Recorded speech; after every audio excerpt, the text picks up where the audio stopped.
Hi, I'm Rebecca from Same Studio. We are a design and development studio who specializes in custom Shopify theme development. We work with clients all over the world, specifically in the US right now, and we started our business about 4 years ago now. It was a rough journey at the start. The first couple of years were pretty crazy because for whatever reason, we had a lot of leads coming in. We were taking on a lot of projects at a time. We didn't really understand pricing. We didn't understand how to attract the right clients, how to plan projects so we didn't have everything happening at once. There were a lot of things that we did wrong when we started out. I feel like most of the mistakes we made are pretty common mistakes that people make when they start a business. So in this video, I'm going to talk about 6 things I wish we knew before we started the business. Number 1, it will take up all of your time. So if you have hobbies, if you have friends, if you have family that you want to see, you're going to have to forget about them. I'm partially kidding here. Obviously, if you're good at time management, if you don't make these mistakes we made, you potentially could still do your hobbies, still you see your friends and family. But what I want to say with this is that you're going to have to put in a lot of time at the beginning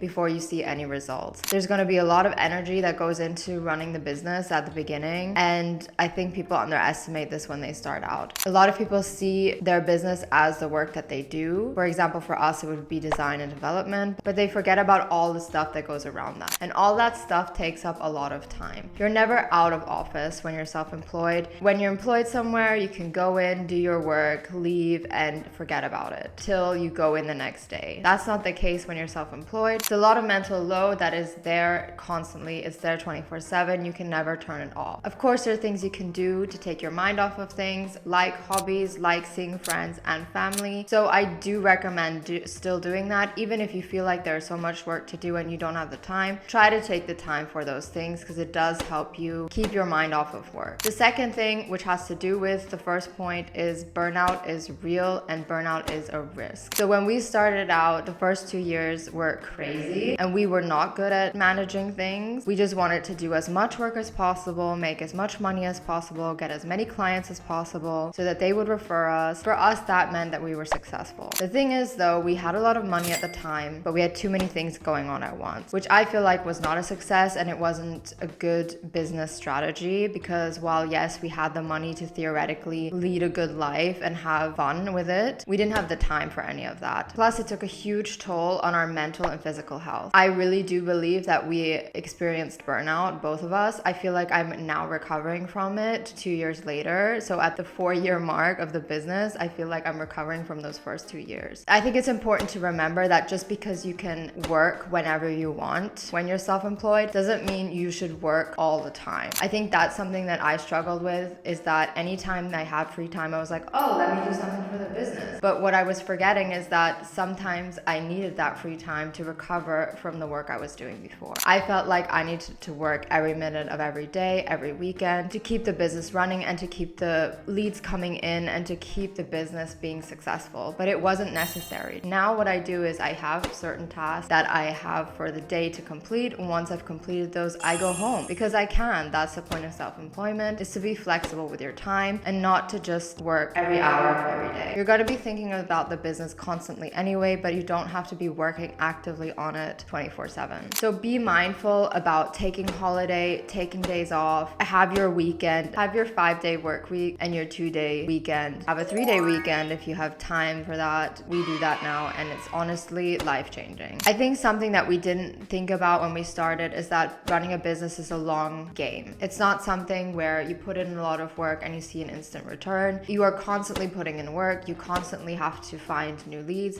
and you constantly have to be working and evolving in the market that you are in, which means if you burn out in that first year or in those first 2 years, you're not going to have the energy to continue. And that is something we experienced in the 3rd year of our business. We felt like we can't do this anymore. We need help. We scaled up, we hired people. And while that did help us out for a while, it ended up not really being what we wanted to do. We were kind of forced to do it because we felt like we didn't have the energy to do the work ourselves anymore. Then we ended up in a position where we were managing people, and that wasn't really fun for us either. So you really want to have the energy, especially if you want to stay a 1-person business or a 1 to 2-person business. You need to make sure that your energy doesn't run out. And to do that, you need to save that energy by taking time off and giving yourself days to recover from the stressful ones. Number 3, and this is something that people maybe probably know already, but to me it wasn't clear, is that running a business is not always fun. I think a lot of people see self-employment as something that's really cool. You have free time, you're making a lot of money, which by the way is not the case usually, especially at the beginning. The potential to earn a lot of money is there, especially in certain countries like the one we are in Austria. Being employed, there's very limited amount of money that you can make there compared to being self-employed. But being self-employed, especially in a country like Austria, is not very fun because you are hit with a lot of bills at the beginning that makes it hard for you to progress at all. That makes running the business very, very stressful, very high risk. These are things that I didn't think about enough when we started the business. I was thinking of things like, I don't want someone telling me what to do and when to do it. I want to have full control over the creativity. I want to have complete creative freedom when it comes to clients. I want people to see me as a leader and not as someone working for somebody else. And these are things I think a lot of people want when they become self-employed, when they start their business. And while yes, you do have all those things, there are so many other things that come with it that I feel like in a lot of cases it's not worth it. For me it is, because those things that I just talked about are so important that it outweighs the negatives. But I think that for most people it won't. So things that are not fun are things like taxes, thinking about existential crisis all the time. Sorry for the thumbs up. I don't know how to turn that off, so just ignore it.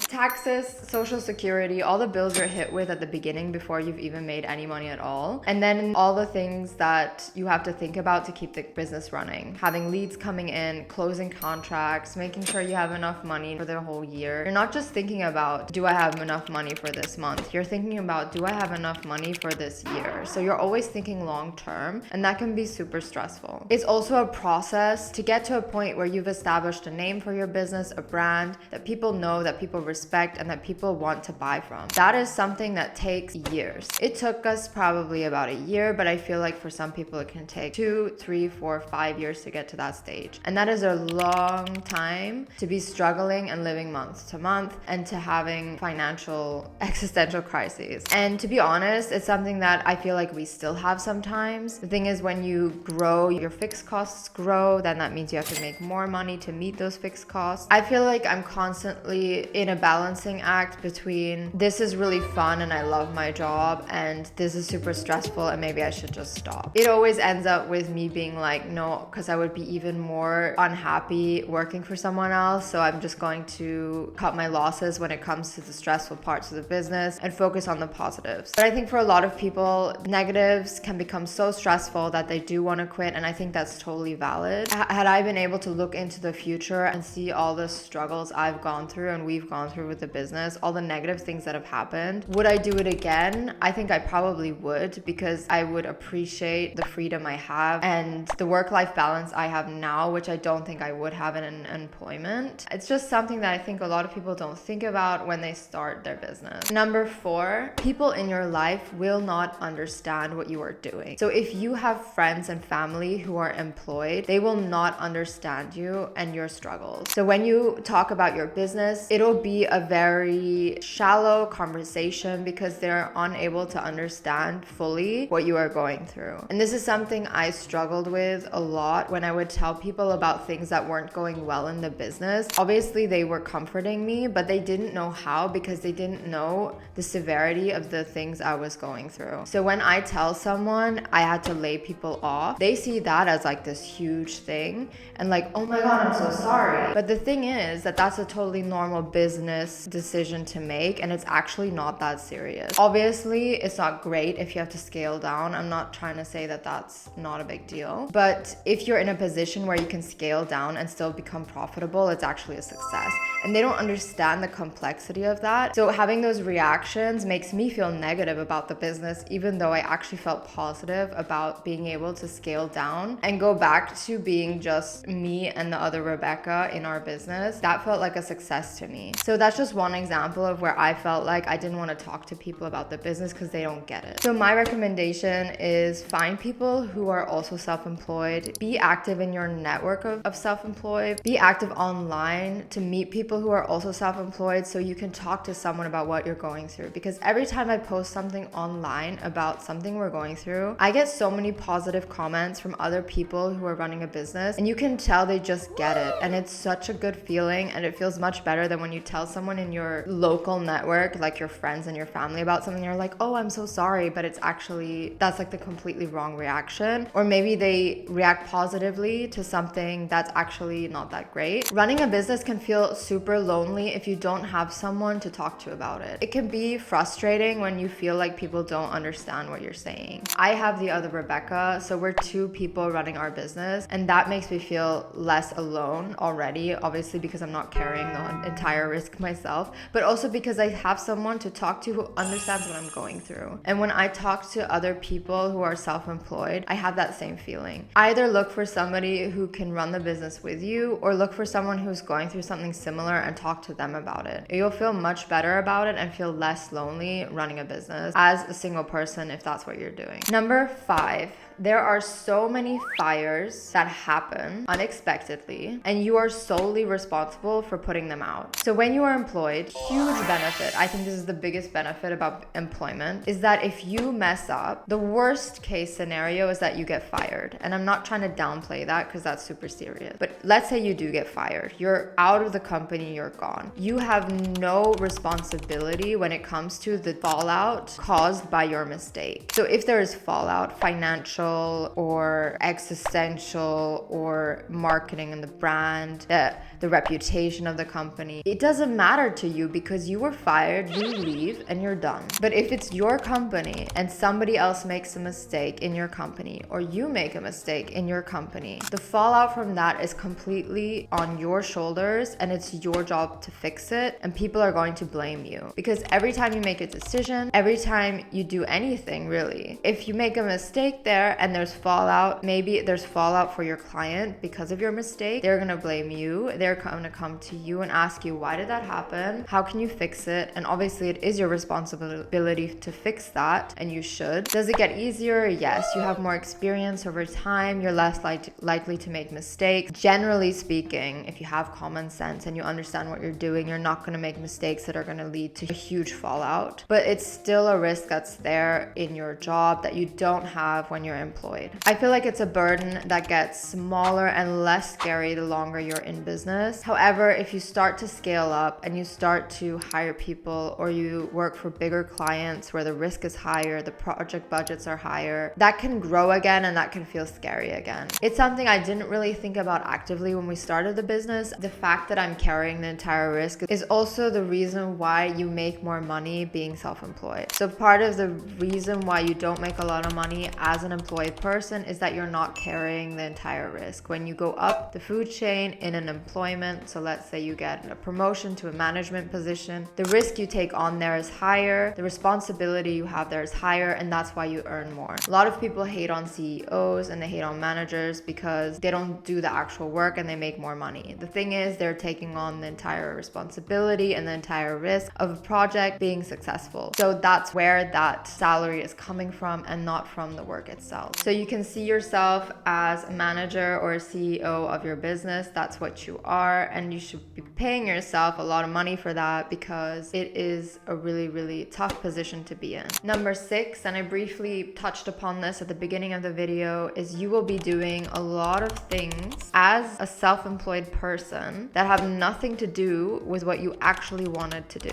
We are a design and development agency that makes websites. So the output of our work is a website, which needs design, it needs front-end development. Those are the things I thought about when we started the business. I was like, okay, I'm gonna do design, Rebecca is gonna do development, and we're gonna make a website, right? The thing is, I spend probably 70% of my time during the week doing other things. Bookkeeping, management, client, talking to existing clients, account management, talking to potential clients, gathering leads, closing those contracts, marketing, making sure leads are coming in and that contracts are being closed, content creation. I'm sitting here making this video right now, which I actually enjoy doing. I see that more as another execution aspect of my job. But then I have to manage the editing of that. I have to manage the employees we have who are doing some of the execution for us.